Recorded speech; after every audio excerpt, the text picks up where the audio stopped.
You can still get to the successful place in life by pushing really hard, or you can get there and you're like, it feels like magic. Welcome to the Women Inspired Podcast, brought to you by Modern Well, a beautiful woman-centered collaborative workspace in Minneapolis, Minnesota. I'm your host, April Seifert, psychologist, entrepreneur, and self-proclaimed life experience junkie. Each week, I will introduce you to a different woman who is succeeding and inspiring others in one way or another. We'll dive into her story, her successes, failures, and the lessons she has learned along the way, all with the goal of inspiring you to listen to that inner voice who keeps reminding you that there is something you want to take action on. You are so much more capable and powerful than you give yourself credit for. Inside of you is a woman on fire. Let's let her out and see what happens. Here we go. Hello, everybody, and welcome back to the Women Inspired Podcast. My name is April Seifert, and I am your host. And this week, we are meeting an amazing woman named Eva Payne. Eva is incredible. She is one of those women who is so passion-driven and is so driven to help other people, and all of the work she has done across her life has been centered so much on that. When Eva was 21, and in her words, she had no business of starting a nonprofit organization. She started the organization Project Kindle, which focused on helping kids who are either infected with or affected by HIV and AIDS. She took them to summer camps. She allowed them to have fun and share their stories and meet other people like them. That grew into this massive nonprofit organization that's been serving kids all over the United States. Since then, Eva went through a set of personal struggles that led her on to be in the search for flow one more time, what she calls flow. So she wanted to find her way back to doing work that was so purpose-driven that she got out of bed every day ready to take it on. And that's the story we're going to be hearing today. We're going to be hearing Eva's story of sort of rising from the ashes in this middle part of her life and journeying into the second chapter of the work that she was just meant to do. And you can hear how passionate she is for the work that she's doing now about helping both herself and other people find flow. I can't wait for you all to meet Eva Payne. Eva, I am so excited that you joined us today for the podcast. Thanks for being here. Thank you so much for having me. I'm so excited to be here. So we had a little bit of a chance to chat before we hopped on and actually hit the record button officially. And I'm so thrilled to have you here today because the work that you are doing is something that it's literally going to hit people in the heart for so many reasons. I mean, if you're a parent, this work is going to hit you in the heart. If you're a human being who's out there trying to be the best version of yourself that you can and live the best life that you can, this work is going to hit you right in the heart. So this is awesome. For people who don't know you, you and I have quite a history together, so that's great. But for people who don't know you, tell us a little bit about yourself and how you got to the point that you're at now. Okay, I would love to. So my name is Eva Payne. I am a 42-year-old mother of 6. I am a single mom. And I started a nonprofit organization when I was 21 years old, called Project Kindle. We have a summer camp for kids who are infected with and affected by HIV and AIDS. So I had that whole adventure in my life. Somewhere along the way, my high school sweetheart and I parted ways, and I got divorced in 2015. And since then have kind of been on this new journey of how do I recreate myself with new circumstances in a new space? And like, how do I get back to that flow of what it was like when I started a charity, when I had absolutely no business starting a charity. So that's kind of been my journey for the last 3.5, 4 years also. So that's a little bit about me. I love it. Let's start with Project Kindle because that's such an important part of this journey. And it's actually how you and I met originally. So tell us a little bit about, I guess, a little bit more about what Project Kindle is. And you mentioned you started it when you were 21 and had no business starting a charity. So I want to go there. So let's definitely dive into that part too. Okay, sure. So I grew up in Southern California, and I wanted to go somewhere different. I wanted to go away and have the college life, have that college experience. So of all the places, I chose University of Nebraska. So I'm at the University of Nebraska. I get a job at a radio station, and I'm working my way up at the station. And I had grown up going to summer camp. I mean, I loved it. So the one summer, I got a job as the co-host on the morning show of the number one radio station in Lincoln, Nebraska, which to maybe a lot of people doesn't sound like a really big deal, but it's 200,000 people that live there. And the only other thing in this town is Husker football. So I'm pretty much famous. I would walk into places, people would hear my voice, and I'd be like, oh my gosh, Eva Ryan. That was my radio name, Eva Ryan. And so I had this amazing job, and I couldn't go back to summer camp. So I was so depressed. I had this beautiful job that I loved, but I wasn't doing something that my heart loved, where I had so much passion, right? Like summer camp was my passion. And this radio station used my strengths and my interests and my talents. And, it took a lot of intuition to even get to this aspect of my life, but I really wasn't doing anything that meant anything other than building a resume. So I'm sitting there this summer, and I thought, what if I start a summer camp? Like, kind of selfishly, actually. I really want to go back to camp, but I didn't have anything that impacted my life at the time. I didn't think I did. Looking back, of course, I can see the pattern over and over and over. It was HIV and AIDS. I kept having these really pivotal moments growing up. I graduated high school in 94, so I remember exactly where I was standing. And I have a terrible memory when Magic Johnson came out and said that he was HIV positive. I had a freshman college professor who talked about HIV every single class. And it wasn't even, it was a freshman orientation class, so it was constantly in my life in a way that was more profound than any other cause. So I thought, well, what if I start a camp for kids impacted by this disease? I found that there was no one doing this in the Midwest. There was a huge need. And so I thought, well, let's try it. So I called my dad, said, do you think I can do this? I was a theater major.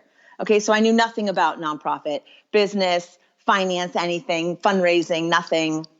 I was going to go be an actress, or I was going to do children's theater in inner city schools, like go in and do that as kind of like a side hustle while I went to go try to become an actress. That was kind of what I was thinking. And then I fell into starting this nonprofit, and I couldn't get enough of it. The whole process consumed me. Like all I could think about was I went to school, I went to work, and I worked on this nonprofit for one whole year. I didn't watch TV. I didn't go out with friends. Everything around building this charity, from designing the logo. I didn't have computers at the time. So it was really just about what I could create in my mind. I got really amazing at Kinko's. Kinko's and I were like best friends. I could make a flyer look really, really good. I could shrink things and make things. There was no Photoshop, So I had to become the marketer.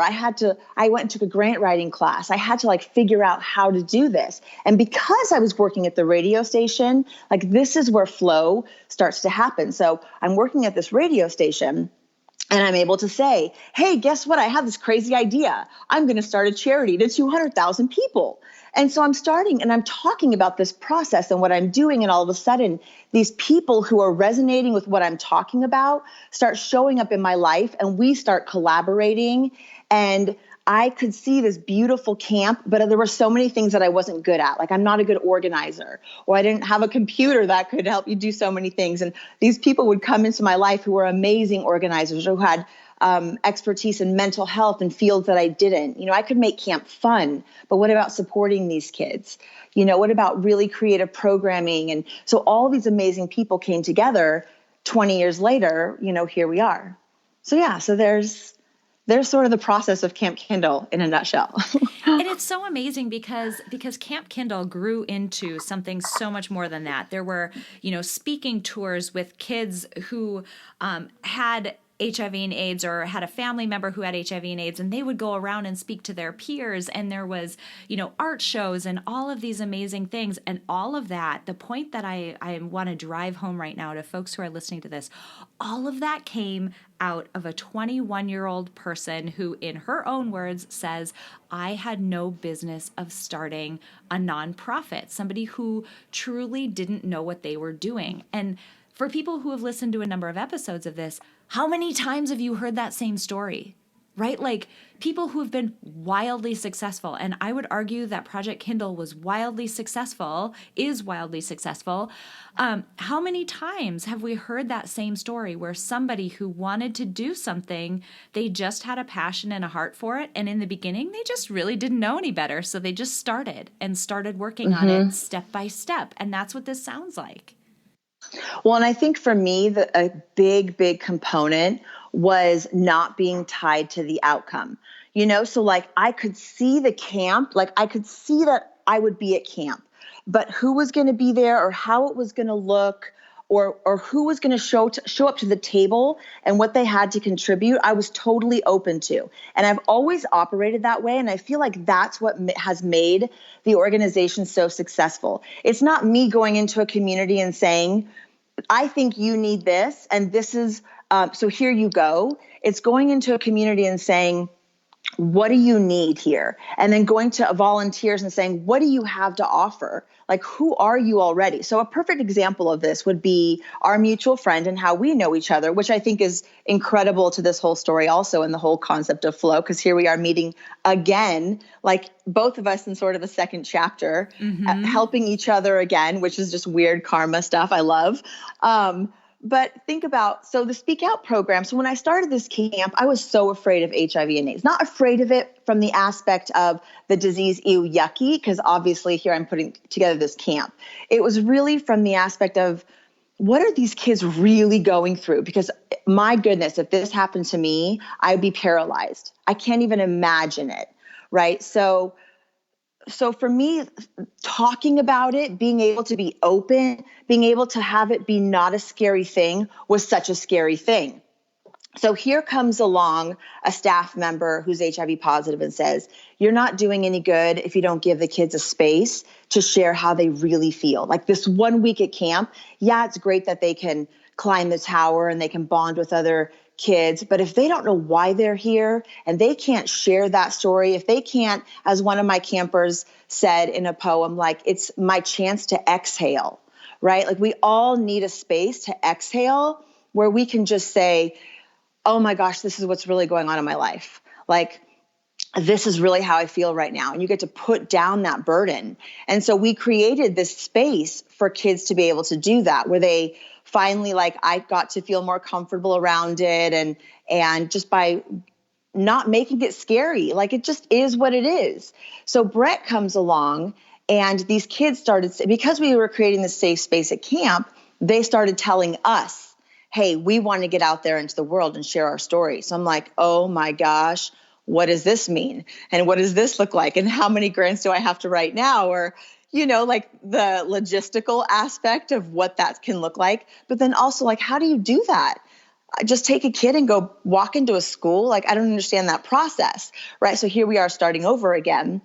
And yet at the same time, simultaneously, I had this great friend getting his master's degree who needs a public health project who says to me, Eva, can we start this program? These kids want to get out and speak.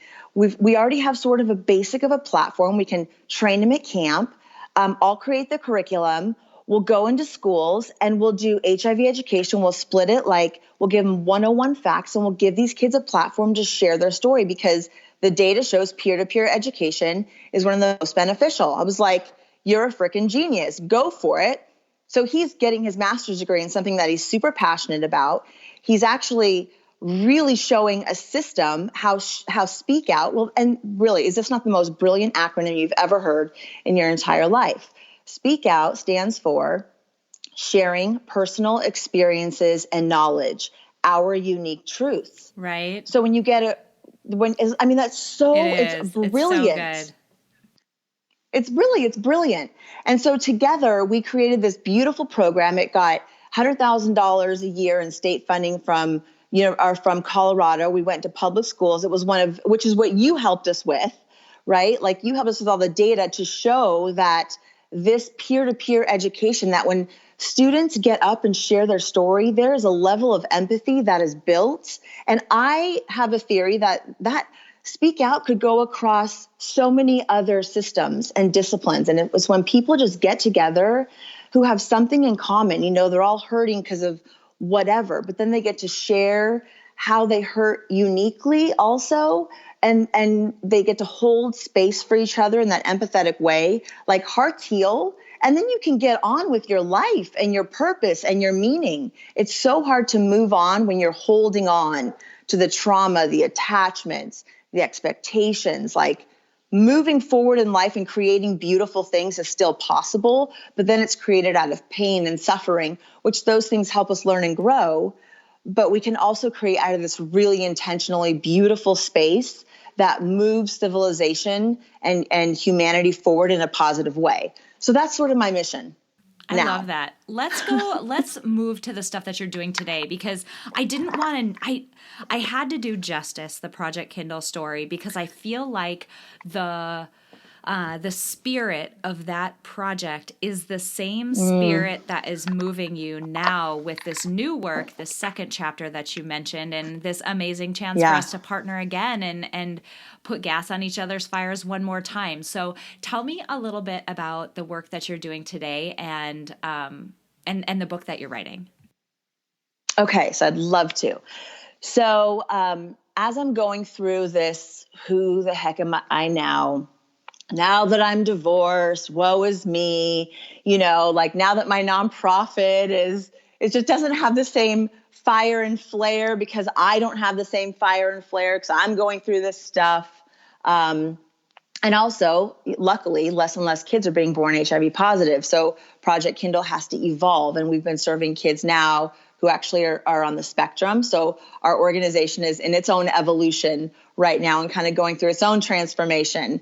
And so there's like all this freaking transformation happening in my life. And I just wanted to grab a hold of it in I'm a super spiritual person, but I'm also a very logical person. And I love data and I appreciate the research. I wasn't always like that. I used to be probably much more like spiritual, and kind of growing up, I've always leaned that way, even without spiritual parents. Like I've just never not believed in something bigger. I cannot even for a second. I remember swinging on a swing when I was a little kid and going, I'm alive. Like I'm a person. I can see, I can make choices. I mean, like really kind of very introspectively self-aware as a young person. But then doing all of the Speak Out stuff, right? And going and working with really smart people who show that having data and having a theory that's grounded in science is really important. So I'm like, okay, we are on this planet and I can look outside and I can see a tree grow and I can see animals survive and I can see all these things that are in harmony. How is the human race so messed up? How is there not like a real clear, efficient plan to success and like civilized functioning, like 51% joy, right? Like life is going to have the ups and downs, but how do you get to 51% joy every day? There's got to be something that doesn't include pharmaceutical drugs, that doesn't include like crazy amounts of hours of therapy. Like there's just got to be a better way. And a more efficient way. I just feel like nature would create it. There's a plan that we are not seeing. So what is that? So this is my mission. So because I'm trying to recreate it for myself because I've been in flow. As I'm in therapy, I would say to my therapist, I'm not in flow. I'm not in flow. And she's like just looking at me and I don't even know what I'm talking about. I just keep saying this word. So then I start researching flow. Like, what does flow even mean? And has anyone done research on it? And what the heck is out there? And so I come across Mikhail Csikszentmihalyi, who's this individual. I don't even know exactly. I think he's a professor. I'm not sure. I'm totally messing it up. But he studied flow state. I'm surprised I even said his name right. But he studied flow state, and I know exactly what flow state is. And a lot of us have experienced flow state. You know, that's when you're sitting there on a project and you look up and 3 hours have gone by, or the ideas are just pouring out, or, you know, you're watching a game and there's just like this intensity in it, and it's just moves like this beautiful instrument. You know, you could play music, a symphony to something, and it's like there's just such a beautifulness to it. So I'm like, how can we get to that place in life? Just in life. Like, how does life not have a flow to it? It really, really should. So I'm driving to the gym one day, and I literally out loud said, okay, God, universe, angels, I don't know, whoever's out there, if I had a microphone and I could talk to the entire world for 2 minutes, what would you have me say? Like, what is the most important thing? And the word love popped into my head. And I kind of laughed because I thought, okay, sure, of course, you know, I mean, it's just the most like, it's nice, but it's too big. I was just laughing back, like, it's just too big of a word. It's too cliche. Like, you got to give me something more than that. And what came to me was live open, value everything. Live open, value everything. That's awesome. That's so good. And so from there, it's where everything just started. I didn't even know what it really meant. I'm like, okay, I get it. Live open. I get it. Value everything.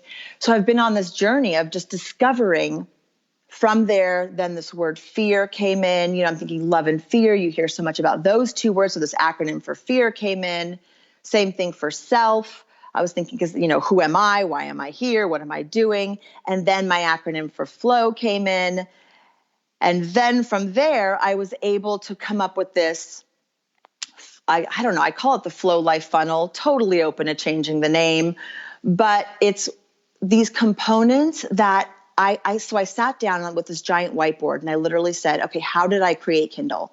What are all the things that I knew about myself? And I had a huge list of all these other podcasts that I'd listened to, of all these people that I can listen to someone now and I can say, oh, you got there because you're in flow, or you got there because you pushed. You can still get to the successful place in life by pushing really hard, or you can get there and you're like, it's mad. It feels like magic almost the whole way. And so that kind of a ride is just feels so much more meaningful versus the sort of pushing to find this success or to find this happiness. And so I came up with these different attributes, I guess, and I write about that. So I sat down 6 months ago and I just started writing. I just would sit down and go, okay, what are we going to write today? Creativity. I listened to a TED Talk with Elizabeth Gilbert. She talked about how creativity lives outside of us. And so I literally was like, all right, I feel that, because so much of what happened with Project Kindle, I have no idea where it came from. I mean, the people, the ideas, it was just me listening to my intuition over and over. Call this person. Okay, I would do it. Write this letter. Okay, I would do it. I just never said no to my intuition when it would say to do something. And it couldn't end in the worst thing that would happen would be nothing, right? Like the person wouldn't respond. But putting myself out there over and over again, I thought something's going to stick, and stuff always did. And then that would be the road that I would go down. And so there was an ease to it.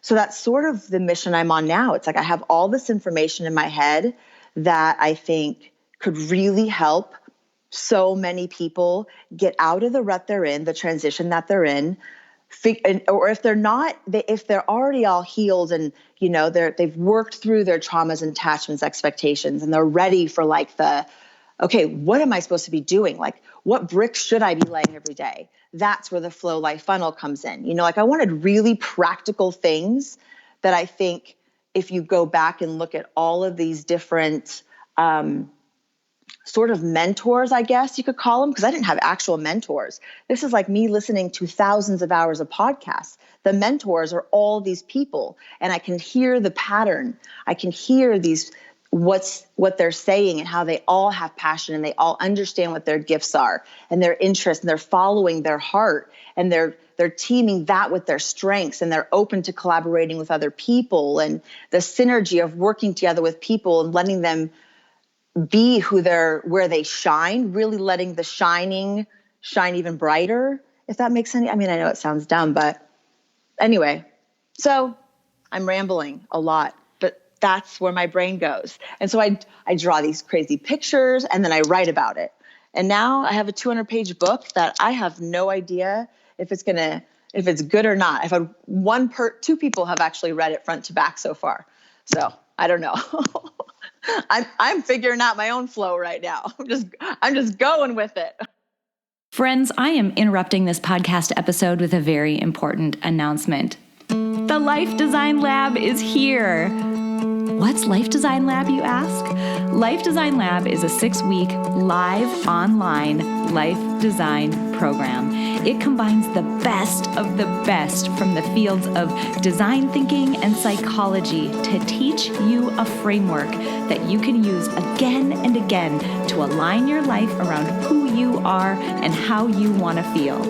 You're only getting one shot at life, so it's so important that you make it count. Visit aprilseifert.com and click the banner at the top to get all the details, or just click the link in this episode description. Enrollment closes on January 31st, so hurry, hurry, hurry. Make this the year that you stop living by default and start living by design. Visit aprilseifert.com for more info and to sign up. Here's what I love about that, though, and this is why I was so excited to talk with you about this, and why, before we hopped on the interview to record, we were chatting, and I'm like, oh, this is going to be great. Like, I'm not worried about this at all. This is going to be wonderful, because you used, and people listening to this, I'm talking directly at you right now, like, do what she did.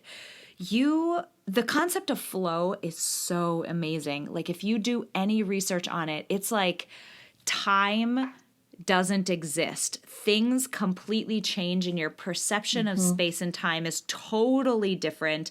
The immersion that your brain goes into is just amazing. And it feels so good. Like, it's one of the greatest states that you can put yourself in. And what I think is so cool is that when you wanted to get back into that, you wanted to be in a state of flow. You wanted to be able to do work that puts you there. The intention behind what you did was so cool, because you went back to, all right, when was the last time I was there? So people listening to this, when was the last time you felt that? Total immersion and happiness and joy and just complete head down immersion in what you're doing, and so happy to be there. When was the last time you experienced that? And then you went even further. What was it about that made me feel that way? Like, what was it? Like, what were those characteristics? Because now you can recreate it. It's become a framework that you can live your April, life by. I would go on walks and listen to music from that time. I would go through pictures. Like, I would try to really think, okay, what was I feeling? Like, who was Eva at 21? What was I going through? Like, what did that energy of that excitement of that, oh my gosh, I get to design a logo, and oh my gosh, this is possible. And oh my gosh, because I know I was successful. So it's like, how do I go back and recreate that? And capturing that feeling again. I know when I move forward now, I know when like talking to you, I feel it. Like we could talk for 5 hours and I would be so excited, And so for me, I'm like, that is that spark. That's the title of the book is Kindle Your Flow.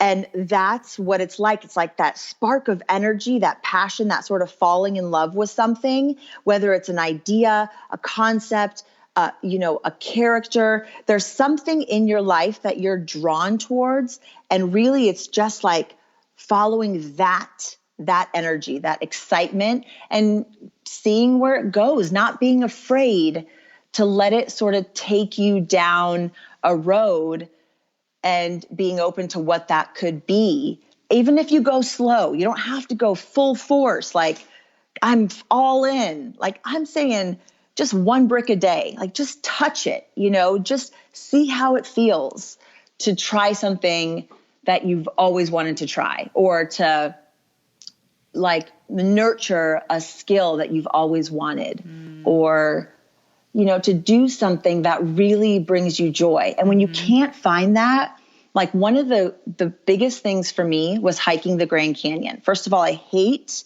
hiking. Like, I hate it. And I had a friend who was in a support group after I separated, and she started doing all this transformational work and helping women with trauma get out of their situation and kind of just find themselves again. And I run these summer camps. So the first year she asked me to go with her and I couldn't do it. And then the second year she's like, okay, I want to, I'm going to invite her again. So she sent me this message and she said, do you want to come on the canyon? And the little voice in my head was like, just say yes. And I thought, oh, no. I don't want to do this. And the voice was like, just say yes, just do something different. You have to try something different. Like, you have to break out of your patterns. You know that, right? Like, push yourself. I thought, oh, fine. Yes. So I said yes to her. This is hiking from one side of the Grand Canyon to the other.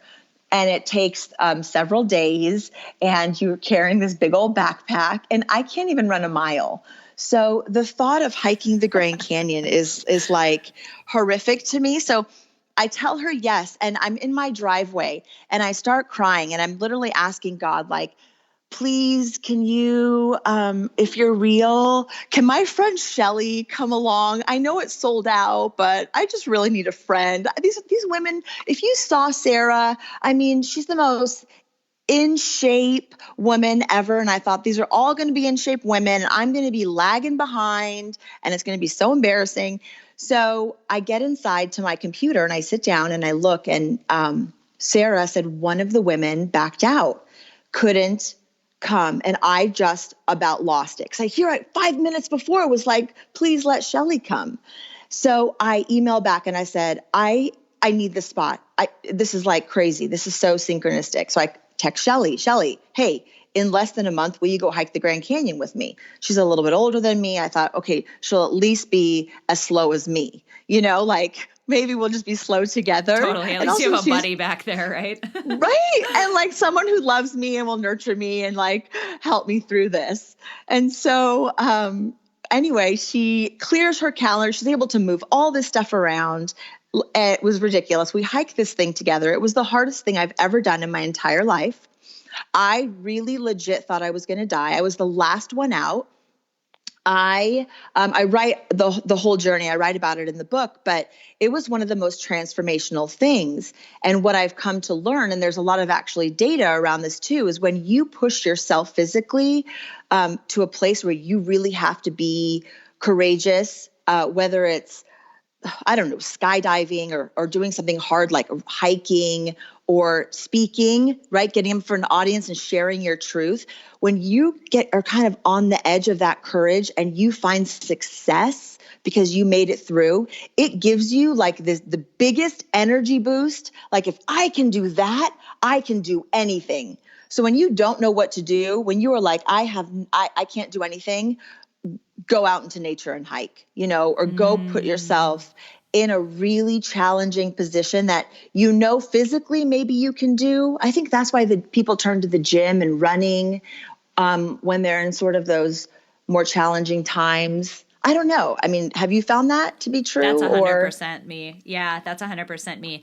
And not only that, actually, this is really timely because last week's episode was with a woman named Sam Basquez, and she is a skydive instructor. She was actually one of my skydive instructors when I was getting my license, and we had a very similar conversation about what those situations will do for you, the focus you have to have and will naturally develop, because we're all we're all like human beings are animals. That's just what we are. We're another animal that just has the ability to, think and have, higher Right. order cognition. But we're all animals. And when you put an animal in the position where they feel very, very at risk, the focus you develop and the way that you're able to intentionally move, but then, as you mentioned, moving through it, oh my God, like the doors mentally, psychologically, that opens up for you, you realize, and Sam said this so well in her episode last week, and you're echoing it again today, and so it's so fun. Your actual limit, like your real limit, is so much higher than you think it is. Like, it's so much higher. You can endure so much more than you think you can. Oh, it's so true. And that is where it gets pushed. And then that is where you go back to in those hard moments. That's where you get to go, okay, whoa, I did that. This is nothing like that. So I can do this, and it's those moments that they just fuel you to really move forward and give you that courage to step more and more into your purpose, your passion, that thing that's really going to help you feel that 51% joy every single day.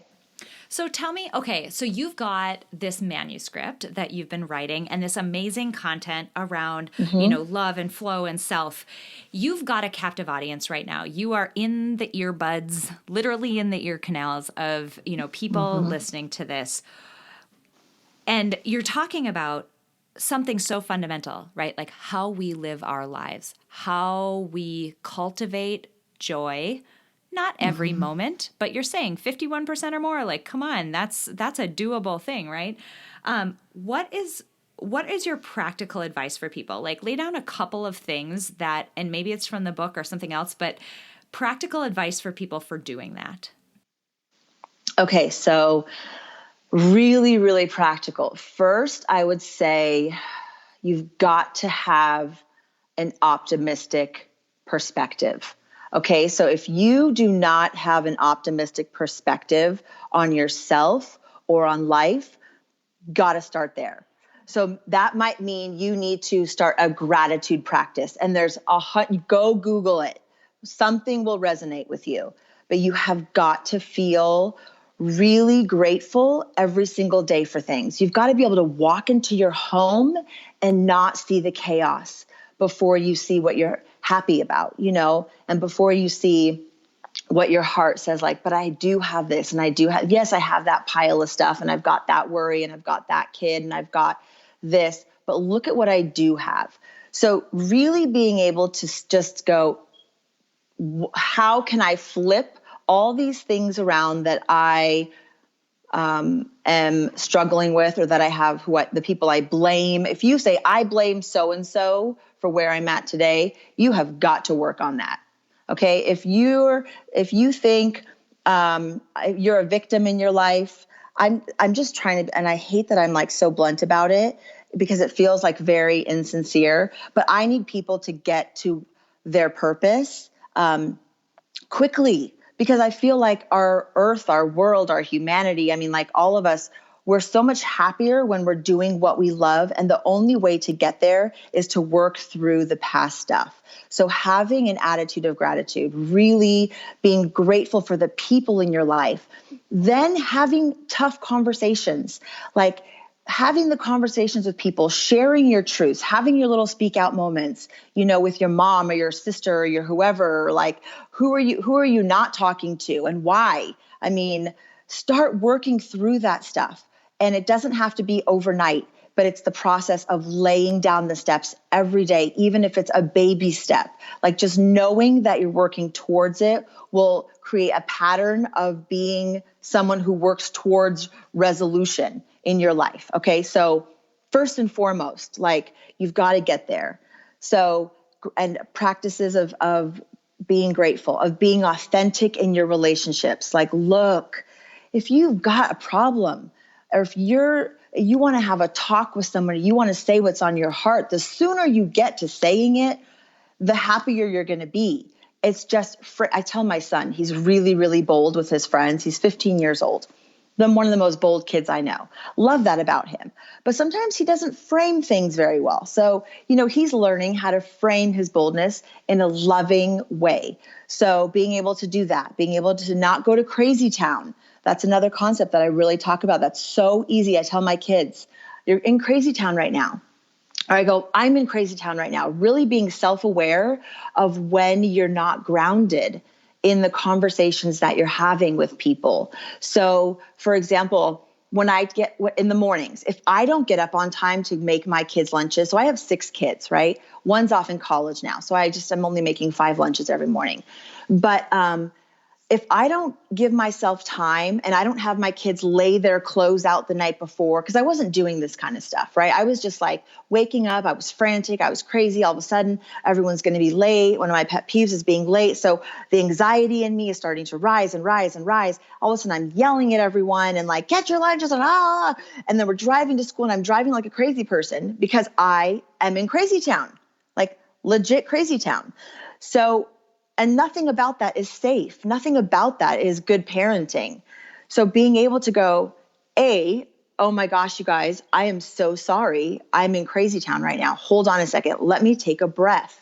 The amount of stuff I have discovered around breath work, if there's anything for your audience to take away, go and research like Dr. Alan Watkins and his breath work, or someone like even kind of more out there is Wim Hof and his kind of breathing techniques. But there's something about just being able to control your breath and grounding yourself and pulling yourself out of crazy town so you can have a conversation that is calm and that is coming to a place of seeking that mutual understanding and respect. That's what living open and valuing everything is.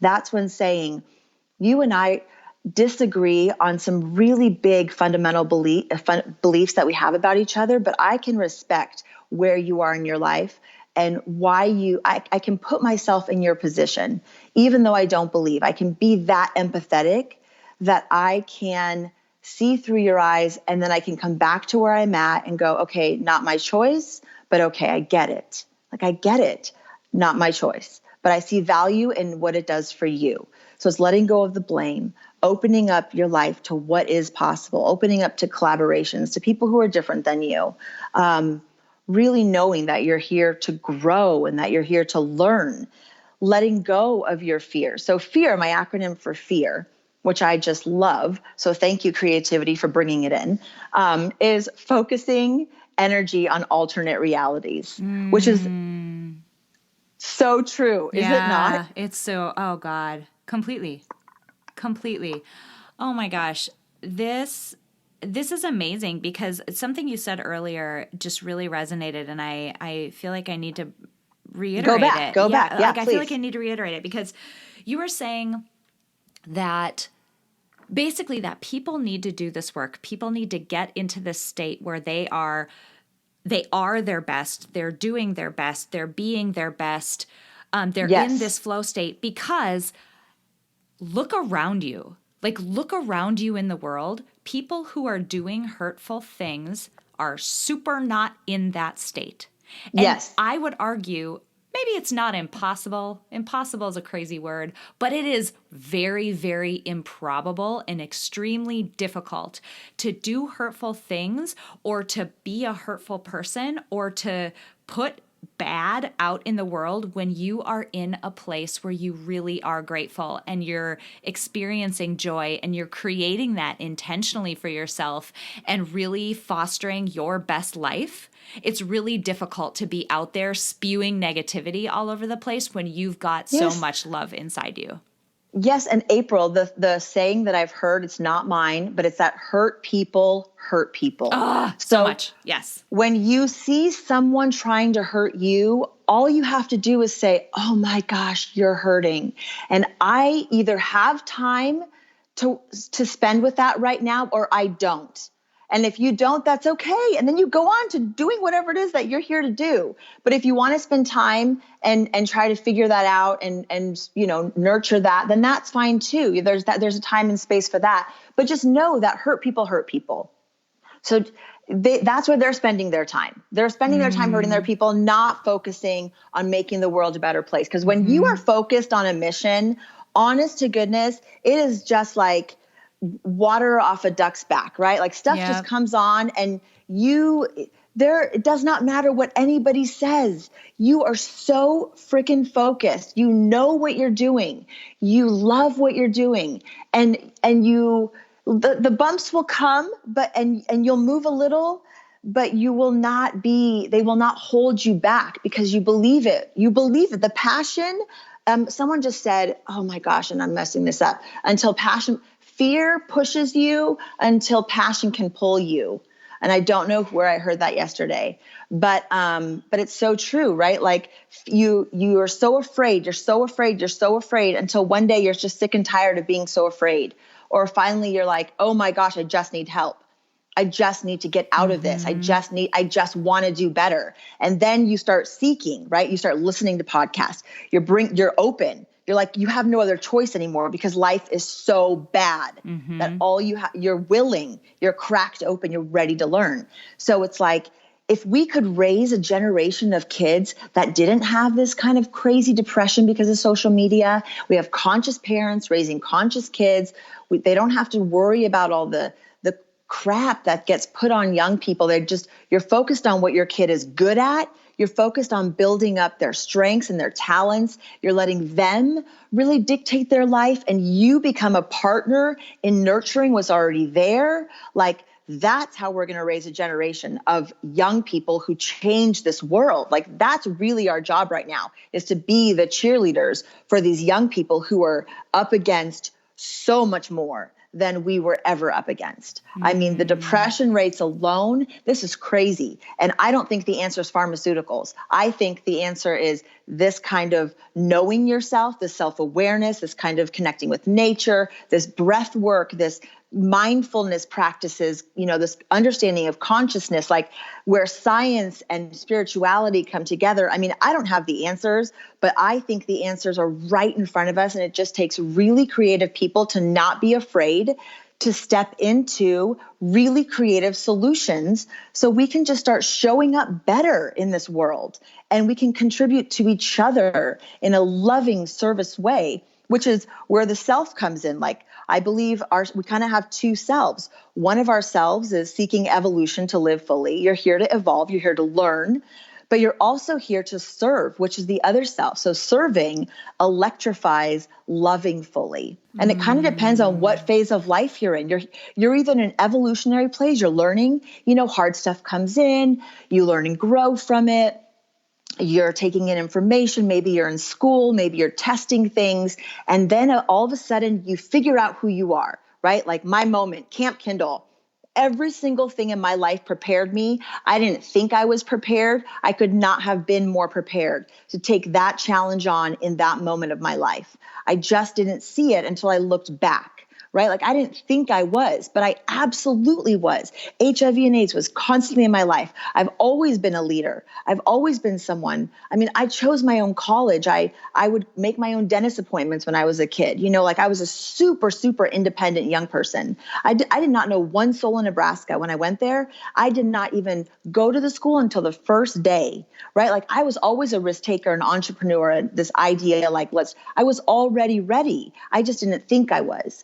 And that is in all of us. Like, we are ready, or we are grooming ourselves to be ready to serve, to give back our whole essence. Everything that makes April is meant to serve and build up this world in the most fulfilling way for you. And it's figuring out that, and that's what parents should be doing for their kids, is looking at this and going, how can I support what's already in there? It's not about what I want my kid to be. It's about who they want to be and who's already inside, just ready to emerge.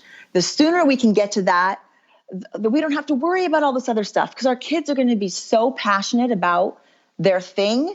They're not going to waste time doing these other things. They're just not. They're going to be so excited. I've seen kids who are inspired by their sports or their art or their scholastic achievement, and they become really successful. And we go, well, how come she was successful and he wasn't? Well, because he was pushed to do something he didn't want to do. His parents said, you will have this life or you will do this. And now he's 40 years old, stuck doing something he never was meant to do in the first place. And his family's falling apart and all of it. And then there's this expectation. And then it's just a mess. It's a hot mess for a lot of adults right now, and they're just trying to figure out how to fix where they're at. And part of it is recapturing this. It doesn't mean changing your career. It means just having more of whatever really you're meant to give back into the world in your life. You're either nurturing it or you're actually serving. So if you don't have time to serve, at least nurture the thing that sets your deepest desires of your heart on fire. I love this. You're right. We could talk for like 5 hours, I swear, but we do have to wrap up. Before we do, though, 2 things. Yes. One, I want to give everybody permission because, again, you said something beautiful before, and it's such a giant permission slip. Sometimes people look. Well, there's a group of people who look at personal development and this type of work, like self-awareness work and really consciously putting yourself in a better position. They kind of roll their eyes at that work and think it's stupid. That group of people, I feel like they've got a barrier going on or enough going on that this is not the right time. They don't have the capacity. The next group of people, though, it's the group of people who are open to this type of work, but feel like either it's not important or that it's frivolous or selfish in some way to be focusing on yourself that much. And I love the way that you drew it back to basically working on yourself. Again, imagine how wonderful the world would be if everyone was in this place where they were thriving and doing well. The only person you have control over is yourself. So if all of us take ownership for ourselves, and if all of us, here's your permission slip, if all of us take that permission and work on ourselves and develop ourselves into the best version of us that we can be, to the point that we are thriving and in flow more than we're not. Yep. That's our contribution to making the world a better place. Like, that's not selfish. That is the opposite of selfish. Yeah. It's so the flow, the acronym for flow is following life's opportunities wholeheartedly. I mean, really, that's what it is. It's honoring your essence, right? Everything that makes you you, and serving others through that, being aware of what is actually available to you and being courageous enough to say yes to it. Like, that's it. That's all you have to do is just be like, here's some information that came in that resonated. Don't forget it. Like, leave that window open because you never know when you're going to want to, wait, that connects to that, which connects to that. And all of a sudden you're going to hear something, and if it butts up against a belief system that you have, it's the whole idea of love. Really just leave the door open. Let it just sit there. My son, when he was young, he had sensory integration disorder, right? So he only ate 2 things. He could only wear certain clothes. And the therapist said, just put the peas on the plate. He doesn't have to touch it, but just being able to see it there. So it's not so scary. So maybe one day he'll touch it. Maybe one day he'll try it. It's like, that's what we have to do with these different ideas. Like, I'm not saying implement anything. This could all be hogwash, but maybe there's something here that you're like, okay, that one thing she said, or that one other thing I heard today, and leave that on your plate. And then it's kind of like, you buy a Prius and all of a sudden you see 30,000 Priuses everywhere and you've never seen them before. So just bringing certain things into your awareness and going, okay, I don't know if it's true or not, but I'm just going to say you can sit on my plate for just a little while. That's all I'm saying for people to start with. Like, just start with someone else's belief system, just sitting there like, okay, why would they have that? What is it about that thing? Or why am I interested in that? I don't know. Maybe I'll just explore it a little bit. Why do I keep getting drawn towards that idea? I don't know. Maybe I'll go research it or go see what's out there about it. It's just being curious. Just go be curious every day and see what happens. I love it. Okay, where can people find you? Because number 1, where can they find you now? Number 2, we need to have you back when the book is out, when people can physically have it in their hands and read it. So let's start with, where can they connect with you now? Okay, so Eva Payne, just Google Eva Payne Project Kindle. You'll find all the Project Kindle stuff, lots of videos out there on the organization. On all of this stuff, the company that I started is called Color Flow Life. So I have a website. It started out as Lose Your Identity because it was all tied to like losing all the identities that are sort of connected to us. So whether you go to loseyouridenty.com or colorflowlife.com, it'll bring you the first chapter of the book's actually on there. And if people are interested and want to read the whole thing, I'll just send you the PDF of what I have so far. Oh, that's wonderful. Yeah, like I just want feedback. I would love if someone out there's like, I have got to read this, you can have it. So I love that. That's so generous. So just send me an email, just Google me. I'm not too hard to find, but I genuinely feel like this is information that just needs to be out there for someone else to like then take to the next level within their world. That's just that whole collaborating concept. I feel like I'm living how I want the world to show up. So I'm just trying to be that example. So yeah. I love that. I couldn't agree more, and I can't think of a better way to put a nice exclamation point on this episode. Eva, this has been wonderful. It's been so great to reconnect. I mean, I knew you had been up to amazing things since we connected with Project Kindle so many years ago, but wow, you have just blown my socks off, and I absolutely can't wait to like hold a physical copy of that book in my hands because this book is going to be incredible. I just love the work you're doing. So thank you so much for being here today. Well, thank you so much for having me. And I just want to acknowledge you too. I just love what you're doing in the space that you're stepping into and just the many things that you have given to this world. I mean, not only to Project Kindle and the amount of work that you've done there, but thank you so much for this platform and for giving me this opportunity. And I just love how life kind of comes back around. The people that we need are right within reach. We just have to be willing to say, hey, can I get on your podcast? Sure. We just have to be willing to ask, right? So thank you so much. I love you and I appreciate you. And I cannot wait to see where this goes. All right, you guys, I really hope you enjoyed that interview with the amazing Eva Payne.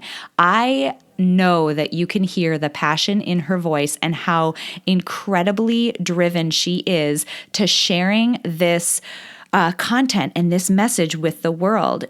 Eva's point about all of us focusing on ourselves, focusing on making sure that we understand ourselves so well and that we are growing into the best people we can possibly be and aligning our life around that so that we can be in that state of flow and experience that feeling of love and joy and authenticity and just happiness on a day-to-day basis. That is actually the way to change the world. Right? Like if everybody did that, the world would change.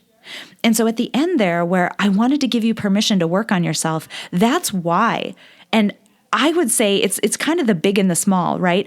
On the biggest possible, the biggest possible way of looking at it is from a humanity standpoint. The more people who are doing this work, the more people who are thriving, the better off we will all be.